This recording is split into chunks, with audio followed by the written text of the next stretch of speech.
চাঁদা হকারদের কাছে যে চাঁদাবাজি, এটা আমরা কিছু জায়গায় অলরেডি বন্ধ করেছি। মাদকটা ভয়াবহ, এটার সাথে অনেক রকম লোক আছে, প্রশাসন আছে, সন্ত্রাসীরা আছে। আর মাদক, সন্ত্রাস এবং চাঁদাবাজি বন্ধের জন্য আমি কমিউনিটি বেস, যেসব এলাকায় সোসাইটি কমিউনিটি নাই সেখানে আমি এগুলি করছি।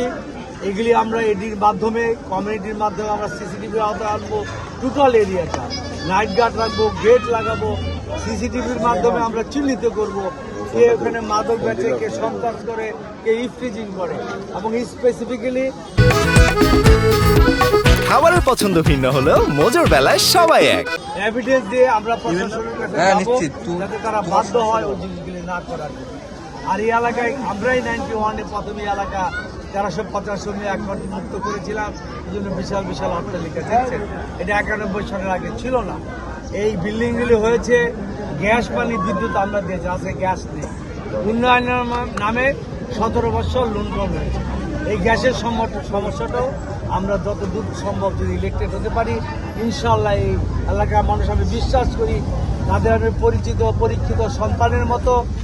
94 থেকে 2013 পর্যন্ত আমি কমিশনার ছিলাম, সবাই আমাকে চিনে ইনশাল্লাহ। সুতরাং তাদের আস্থা, বিশ্বাসের জায়গাটাই আমার, ও আমি বিশ্বাস করি তারা আমাকে বিজয়ী করবে। সারা কেমন পাচ্ছেন? অনেক সারা পাচ্ছি, স্বতঃস্ফূর্ত হবে।